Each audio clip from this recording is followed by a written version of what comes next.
Welcome back to another episode of Come Together. This is fun, this is exciting, and a little unnerving. Not because of anything new in terms of the podcast, in terms of my speaking, in terms of my comfort, but in terms of, I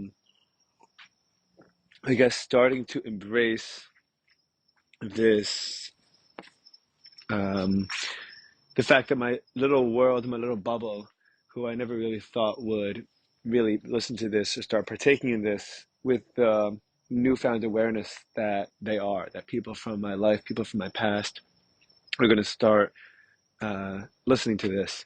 And until now, I mean, so I started doing the podcast in June 2024, I guess, and I've been consistently putting out anywhere between 2 and 4 or 5 episodes a week, some weeks more, some weeks less. And one of the things that have inevitably happened as part of the consequence is that more and more people are finding out about it. And while it's good, and while that's fun and exciting, it's also strange. Uh, it's also strange. And it's strange because it's strange for a number of reasons. It's weird that anyone listens because this is a full on monologue, conversation, train of thought that doesn't get any kind of feedback loop. And what that means is that usually if I'm having a conversation with someone or if I'm talking to someone and I'm fleshing out ideas or I'm expressing my opinions, I typically have I receive some kind of feedback loop from the person I'm talking to as to how I'm expressing myself and how I'm conducting myself. And there are positive feedback loops and there are negative ones. And there are visuals, there are gestures, there are facial expressions, there's body language. And all of those are so important when it comes to the feedback loop. And then we actually will adjust our vocabulary or adjust our perspective or adjust our ideas even based on the feedback that we're receiving from the people around us. So if I'm saying this idea and someone's sitting there shaking their head, and look at, and their eyes are like kind of wide open, and or maybe they're looking at their phone, or they're looking down. I'm getting the impression that they don't understand what I'm saying, and so I'm going to continue elaborating. I don't have any of that, and so a lot of times, this is these podcasts, especially the solo episodes, turn out to be much more vulnerable because I'm not getting any kind of feedback, and I'm kind of just running on the way that my brain naturally works, and that could be great, that could be terrible, that could be awkward, that could be fun, that could be impressive, it could be embarrassing. I mean, it could be literally anything, and it's always subject to the person that's listening to it. Um, and it feels weird to be out there like that. I specifically, for a long time, I actually until this past week, I've restrained from of well, I haven't even really considered restraining because I think restraining means to fight, but I haven't posted on my Instagram page, my established social media, my WhatsApp, to kind of get the word out about the podcast. And there's a couple of reasons why I was doing that. The first reason that I was most conscious of was that I wanted the podcast's success to not be based on this little world, on my little world that I've already existed in my entire life, in my little bubble. And I know that it's very easy uh, dis- to get distracted, I suppose. When if you're getting some positive feedback and you're getting, you're doing okay, but not great, um, you know, it's much easier to be satisfied with being good for your little world and your little community. And I was nervous that, um, that that it would be relatively easy to break into my own little world, my own little bubble, and then I would just get satisfied and not do that. Sorry, and not keep on doing my best and not keep on putting my serious effort into this. I've also it's also difficult because I've spent, I consider myself really out of the box, and I've spent a lot of time um, in different places with different crowds of people throughout my life. And there's different philosophies, there's different religious views, there's different political views, there's different emotional understandings, there's different, relationships that, different people know me in different ways. And a lot of different ways. I have a lot of different parts to myself, and I kind of and I express those different aspects of myself to different people based on what they're like. If some person is more musically inclined, and some person is more into filmmaking, and some person is more into traveling, and some person is more into health, I can kind of I kind of break. I could direct different parts of myself to that individual, and then they kind of think that's me, and they don't really know the rest of me. And a lot of these podcasts, and a lot of these conversations, and a lot of these guests, and a lot of these topics are ideas that people have never that people that know me don't associate with me, and people that know a certain part of me, and they think that's all of me. It's, I'm sure, going to be a little more than a little surprising, and it could break kind of the charm, the cast, it could break the spell that, and I'm saying spell metaphorically, of course, but break the spell that, oh, he thinks just like this, or he thinks just like that, or I've always known him to be like that. I didn't know that he had this aspect to him. And so what this is really doing, this is really making myself very, very vulnerable to a world that I've already figured out, and with different people I have so many different types of relationships with, and I'm making myself vulnerable by opening myself up on, to everyone, by having these candid conversations with different people on recording and posting about it. Um, and I think that was a little bit more below the surface. I think that I knew that that was the reason, but I've never really expressed that until relatively recently, because one of my buddies, Michael Steinberg, who's going to be hopefully featured this week, hopefully tomorrow, will, he was talking to me. He goes, "How come I don't, post about this on your Instagram?" And I'm like, "Well, I don't want, I want, I don't know why." Is really what I said. I said, I gave him a couple of, bad answers, and yeah, we were texting. And then my last text was like, actually, those are all bad answers. I don't really know why. And then I, got a chance to think for a second and percolate. And then I said, I guess I don't want to be, there's a lot of different parts of me. I don't know if I necessarily want everyone in my immediate bubble to be exposed to that. But I think that inevitably this is going to be the case. And inevitably it's going to happen. So I may as well have to get used to it, and I may as well put it out there. And then finally, the last reason is the same reason that I opened up with, and that is I didn't want my audience to be exclusively the audience that I grew up with in my little world. I wanted my audience to be a little bigger. And I guess the best way for that to kind of grow, and that to really find a whole new crowd of new people and new perspectives, was posting on Twitter, which is what I did. So thank you, Michael, for helping me figure that out. So last week I had a spectacular week as far as the podcast goes. I was so happy with it. We had, I had the clinical, if you want to listen back, a musical therapist, Stephanie Epstein, who is really, really remarkable and sweet and intelligent and so fascinating and so interesting. And I think it's so cool how she was able to take. I mean, I'm jealous, but I think I'm so happy I got a chance to meet her, that or talk to her. It's so incredible that she found the intersection between education, music, and therapy. And I can't imagine anything that's more like me, And so, I think that she's, I guess for me personally, I was so impressed by her, and I was so excited about the episode because she represented everything that I would love to build my life to. I don't know about everything I'd like to, but she's the manifestation of all the intersections of all the things I appreciate the things I appreciate most deeply in life, and that was great. And then I had Josh and Marcos on from Uncommon Paths Brewing, which again into any kind of beer, one of the best breweries in my opinion in the country, and they just do everything so well. They make, I think, they make almost every style of beer, and they do them all really, really beautifully, except for Belgians. They don't do Belgians, but so actually that Thursday,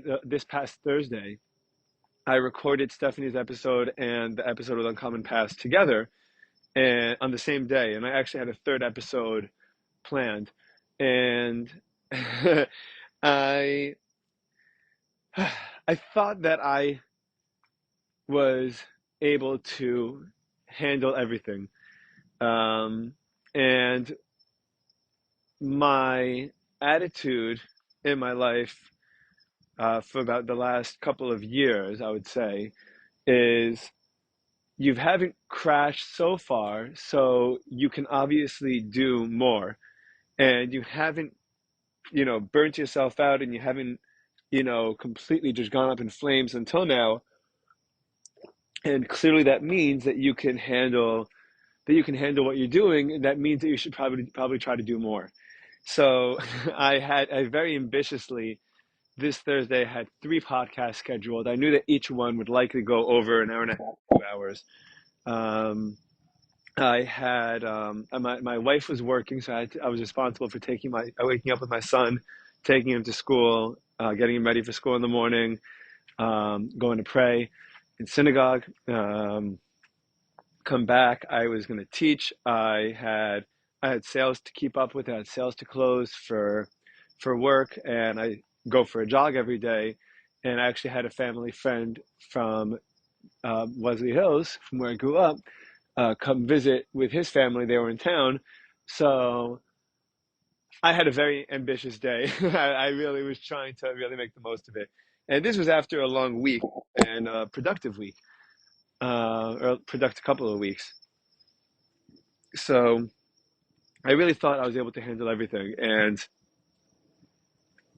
you know, I am a believer philosophically in the notion that God typically tends to let us be, and to not make his presence so brazen or so outright and so blatant. But I think that sometimes when we need it, and sometimes when humanity or when an individual really needs it, God does kind of pop himself up and explain, and just kind of give you a little wake up call. And the fun thing about this concept and the fun thing about this idea is that obviously, um, you know, a conversation requires two or two participants, right? So while God might be giving you these notions or these ideas or these hints, if you're not listening and you're not in the same room or having the same conversation, you will miss it. And so, my life is full of these wacky these wacky events that sometimes they're all God, but sometimes they're God trying to tell me something very specific about right now, and sometimes, sometimes I could just write it off and kind of just say thanks for the idea, but I'm good. So I record. So I've done almost everything on my list that day. I closed a couple of deals, which I was happy about. I recorded both podcasts, which went amazing. I was able to take my kid to school on time. I was up early. I was back in the house. I was helping clean. I I actually missed teaching. I missed my last class because I was recording that episode. And then my wife needed my help, and then I just had to get back. And then at the end of that all, I was trying to run to synagogue to make it to afternoon and evening prayers to Marv. And I'm flying to the synagogue and I'm driving like a crazy person trying to make it in time. It starts now, it's only 10 minutes. I got to get there in time. I get there in time. I run out. I don't even have a chance to think. And I'm sure you've had this experience where you're trying to do so many things and you're just in go, go, go, go mode and you're exhausted, but just running on adrenaline. And you don't think clearly. You just think, what's the next thing? What's the next thing? What's the next thing? What's the next thing? So I'm thinking, what's the next thing? What's the next thing? And I'm freaking out. Not freaking out, but I'm all tense. And I've been on go mode all day. I've been tense all day. I've been happy. It feels great to be productive. It feels incredible to be productive. But this was crossing the line, I guess, between productivity. I was getting very close to the line to burning out.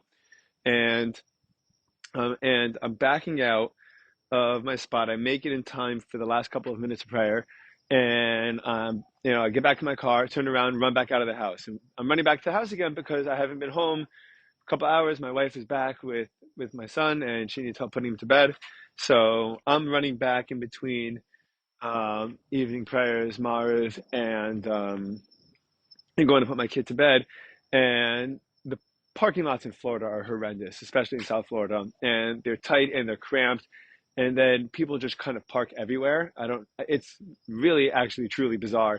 I've lived in a lot of places in my life and I've visited a lot of places and I've never seen people park the way they park in Florida, where grass and lawns and, you know, everything is just it's just a giant game of car Tetris and try to see how many cars people could fit into their tiny little lots or tiny little driveways or parking lots. So people park all over the place and they tend to, especially if you're on a regular street, if they're parking on the side parallel to the street, so they're in line with the street, they're just kind of pushed off to the side.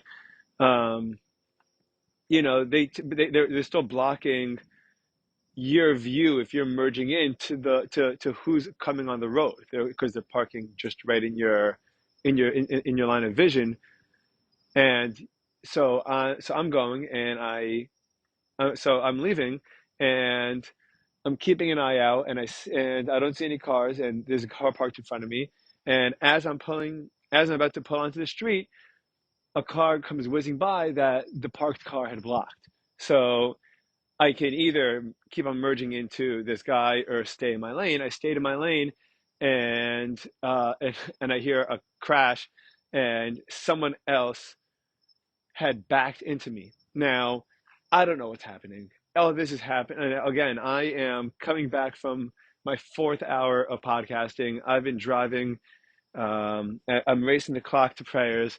I've been up since 6:30, 6:30 in the morning. I don't think I ate all day. I'm running around, and and then this crash just snaps me out of it, and I get out of the car, and I don't even look at my car. I look at the guy's car, and I see that there's nothing there, and I'm like, "Are you okay?" He's like, "Yeah." I'm like, "What happened?" He's like, "I don't know what happened." I was like, "Well, I was trying to merge out, but there's a car over there."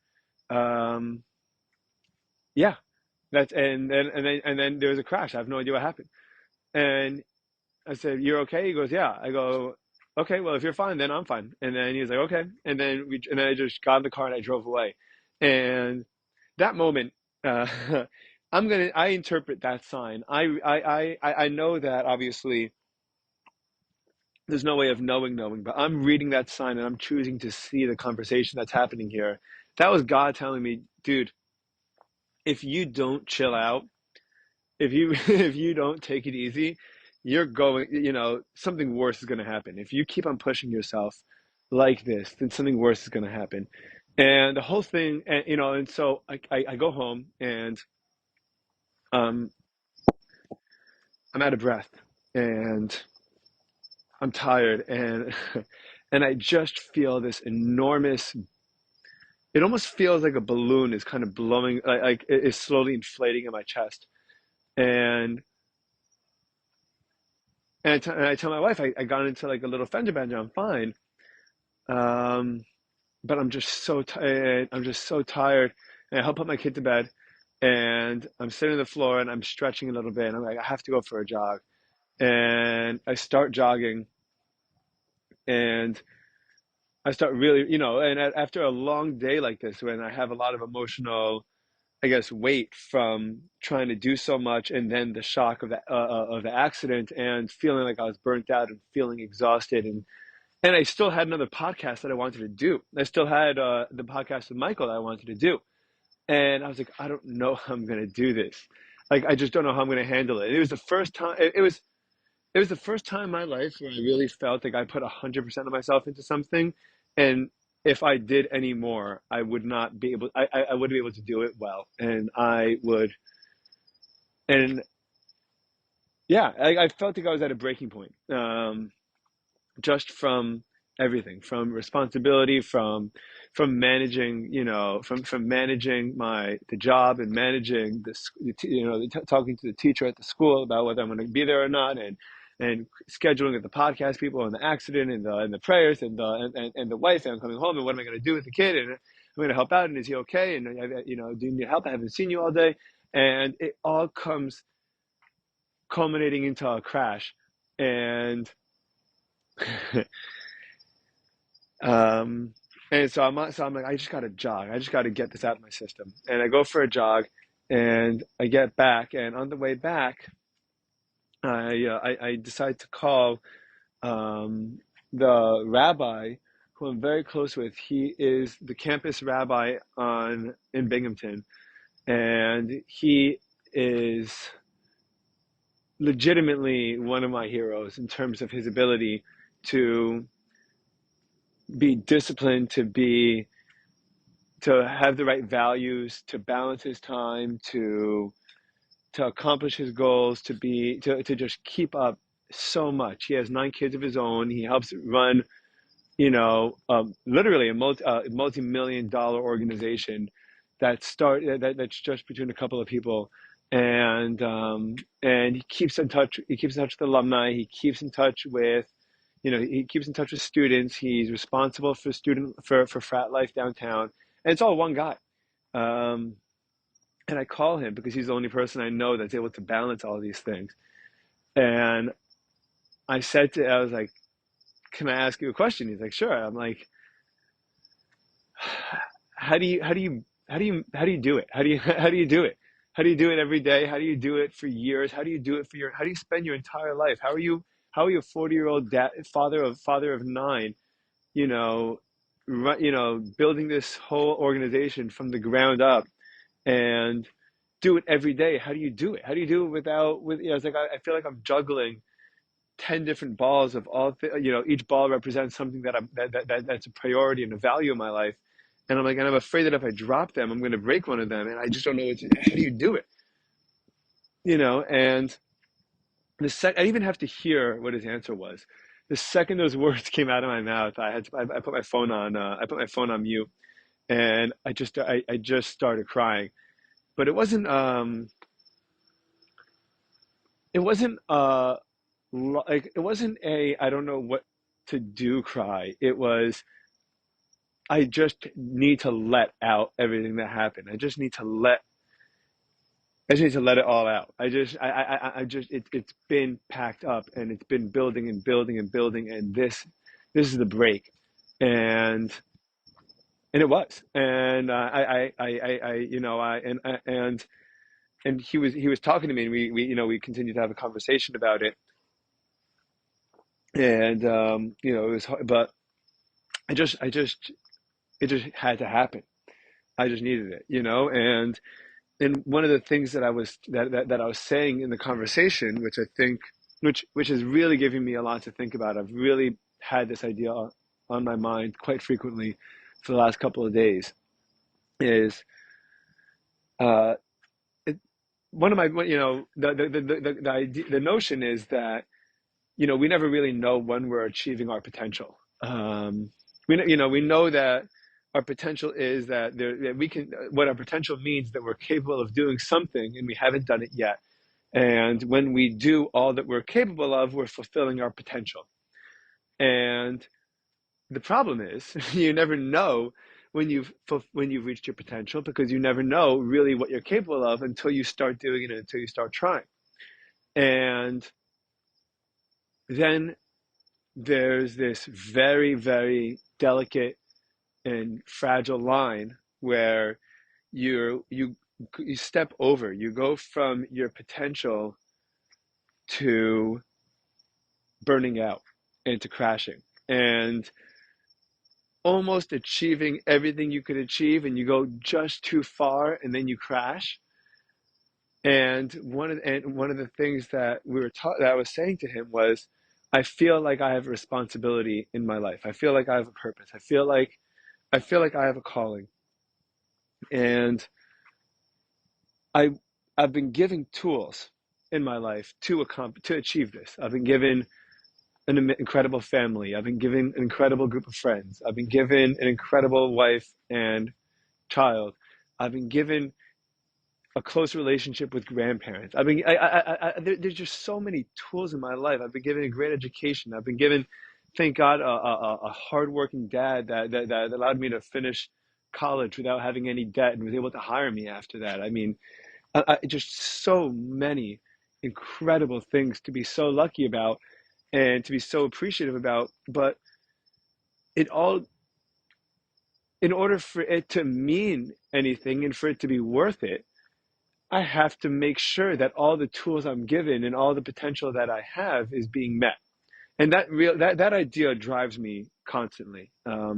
It's a combination of gratitude and don't fuck it up kind of ideas that are just that go together. It's there's I appreciate it so much. Thank you so much. And there is, I'm not going to let you down. Like, I know what you did for me, and I know how many generations. I mean, and especially, and and to be lucky to be born into the Jewish tradition, into the Jewish covenant, to the into the Jewish world, and where we focus so strongly on tradition and on sacrifice for the future generations, and the emphasis on education and the emphasis of, we've gone through persecution and survived it so that so that we could be great, and so that our family could be great, and our grandchildren could be great, and our great grandchildren could be great. And and when you think about that, and then you think, there's very little excuse to not make the most of your life, to not do everything you can to be as successful as you can be, and to not do your absolute best to reach your potential. Because when you think about it like that, you almost feel like, who am I to not do that? What? Like, I'm going to decide that I'm lazy. I'm going to decide that my life is too convenient. My life is too simple. My life is too comfortable. And, I don't want any other responsibility. Well, guess what? A lot of other people didn't want responsibility either. And, and they were forced into it. And they were forced either in persecution, or they were forced by their families, or they were forced by society, or they were forced because if not, they were going to starve to death or die, or or get some kind of disease, or get killed in war, or whatever it is. I mean, they didn't want that either. So I feel both a sense of gratitude and responsibility at the same time. And I also know that and it's very easy when I had that kind of sense of responsibility to overdo it. Well, they didn't take a break. Why should I? That my grandfather didn't get a break when his family was in the labor camps in Siberia. So who am I to take a break from a stupid podcast? How come I can't do that third one? That third one in a day. And then you think about, and this is what I was talking to the rabbi about. And then you think about, well, if I overdo it and if I burn myself out, then I'm wasting all my potential too. And if I can't handle anymore, and let's say I try for 3 podcasts on Thursday, and I can't do it, and I burn myself out because all I could really handle was 2, and then Friday comes along, and I can't record on Friday because I'm just so exhausted, and I'm so fatigued from the previous day. That's a waste of potential too, because when I burn myself out, I can't keep on going. I can't keep on fighting. I can't keep on doing more. So So I have to so so over the weekend, and I really have to, and now and so this kind of understanding the balance between if you burn yourself out, you won't be productive, and if you don't push yourself, then you're kind of shirking your responsibilities and to the past and to your family and to your culture. And when I say you, I mean I. But I think if a lot of people felt this way, they would probably be motivated to really change their lives and really try to be the best version of themselves possible. Um, I don't know. I mean, it kind of works for me. I can't. I don't know what works for everyone else. What works for everyone else rather. Um,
so this so anyway this week, so my whole body hurt me over the entire weekend, and I was so drained.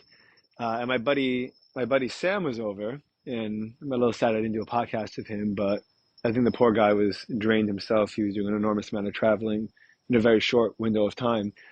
And one of the things that we were talking about, which kind of revolved around this exact conversation, because I was telling him how burnt out and exhausted I was, and and we were talking about how different people find happiness in different ways, and how different people experience happiness and different levels of satisfaction, and whether that's okay or not. One of the reasons why we are talking about that was because there was a book that Sam was reading that I'd ordered for my high school class, and Sam's very intelligent, very sophisticated, called um, called The Psychology of Money.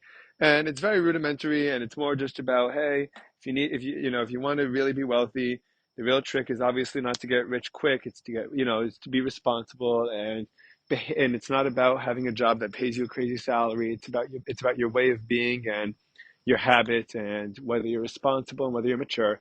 And all the, I mean, and so Sam's reading it, and it's pretty, rudimentary. And one of the examples that the guy gives in the beginning of the book is he has is one of his favorite obituaries is that someone was a janitor, philanthropist, and multimillionaire at the day of his death.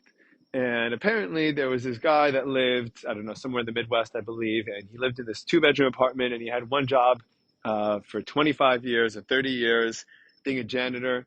And he just saved his money, and he always drove the same car, and he always had the same apartment. And he was married, but he didn't have any of his own kids. He had two stepkids. And there's all the first couple of pages of the book, The Psychology of Money. Check it out if this sounds interesting to you. And he and he talks about and then this guy died, and he had $9 million in the bank, and because this guy didn't ever spend more than he needed to, and he was happy with what he had, and when he died, he left $1 million to his each of his two stepkids, and then I think $3 million apiece to like the local county library and hospital, which is fucking absurd if you ask me. That like just the fact that he did that should probably eliminate him from the running of being an intelligent investor, because I can't imagine a worse way to spend $3 million and have a almost irrelevant impact on society than to give $3 million to a public library and a hospital that probably spent it on a bunch of stuff that no patients or end users got to implement or utilize anyway. But whatever. And so I'm talking to Sam about that. I'm like, well, big freaking deal that this guy died a millionaire because he didn't live a life where it seems like he had very much. Like it didn't seem like he enjoyed himself, and it didn't seem like he did anything. Like he didn't spend his time pursuing any kind of passions or creative endeavors. And Sam looked at me and goes, well, maybe he just was happy sitting there and knowing that his money was building, and maybe he was just happy with that. And it got me thinking,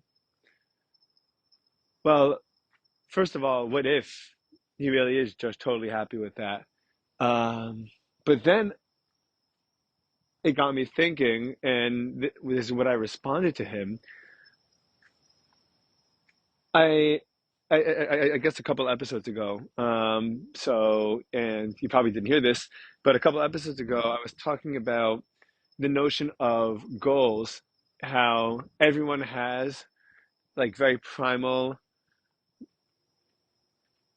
almost animalistic goals, I guess, very primitive primal goals. And then the way we live our lives is our way of achieving those or accomplishing those goals. So if my goal is to be is to get validation, then I might spend my time being a social climber, or keeping up with trends, or learning about what the coolest things are that'll get the most positive reactions out of everyone.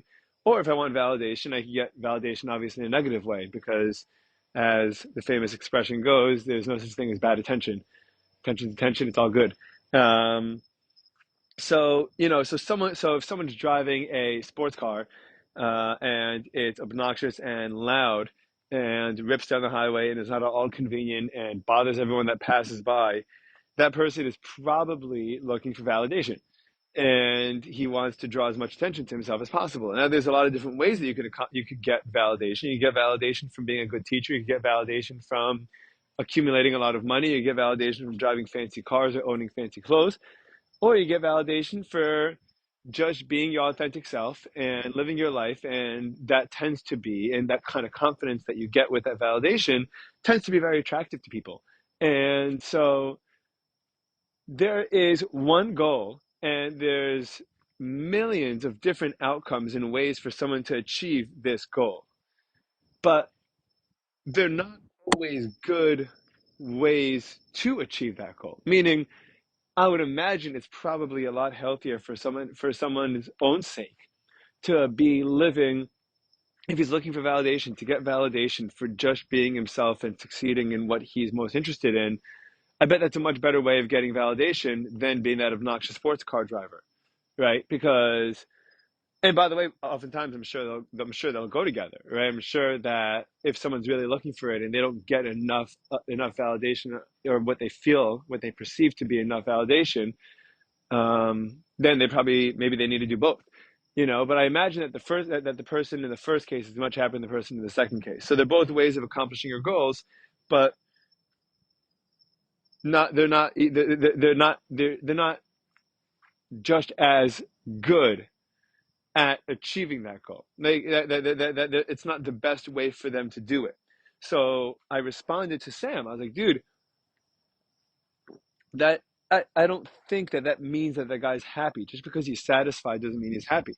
And just because he's content to sit on the couch and watch his money grow, if he's looking, maybe what's driving him is the need for self-preservation.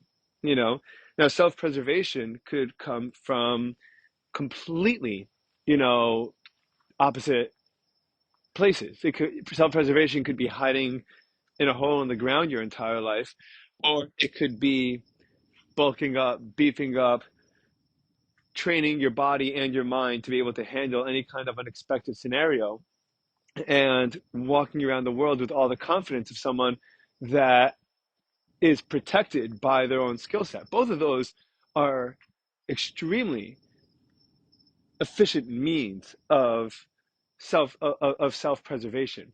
I imagine that one is probably better for an overall what we would call what most people would consider a happy, healthy lifestyle. One of those, or actually, it really depends on the context of, I guess, the person's life. But I imagine it's always better to kind of guard yourself one way or another with with the means.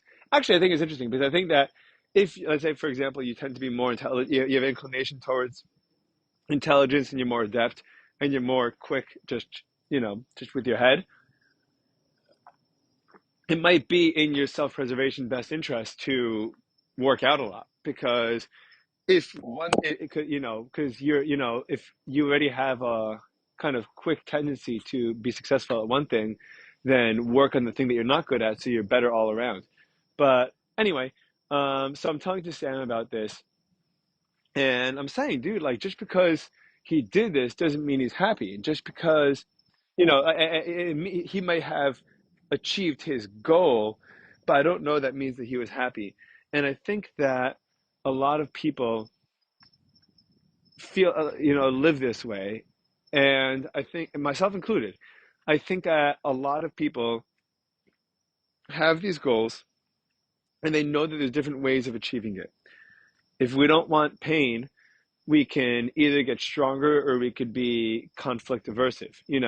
If we don't want pain, then we might study pain and realize that pain is something that's unexpected. And so if you make yourself familiar with something, like, I'm terrified, for example, I've been dying to go to a UFC gym, or an MMA gym, or whatever it is, just to try it out. But I don't want to get punched. I don't want to get punched in the face. And I know in my head that I want to get punched in the face. So I'm not afraid to be punched in the face anymore. But, um, you know, it's, I don't even know, I don't even remember how I got here. But, um, if you have the opportunity to accomplish your goal, or be successful in the way that you really feel you want to. And I think the other thing is also to kind of know what your goals are, and to, like, know yourself and recognize it. And I think a lot of us have a bunch of these, almost everyone wants to be validated, but some people need more validation than others. Everyone wants to be safe, but some people have a stronger need to feel safe and protected than other people. And, so everyone has some of it. And I think that our lives is just a series of decisions that are, trying to accomplish those goals. And sometimes they're healthy decisions, and sometimes they're unhealthy decisions. But either way, I guess if there's one thing that ties this whole podcast episode together, it's recognize your goals and what it is you're trying to accomplish. Try to do it in the healthiest way possible.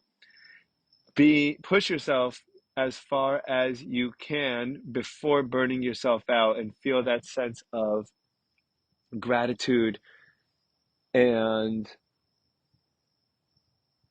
responsibility at the same time. We're going to call it here. Another couple episodes for you later this week. And good night for now. Bye, everyone.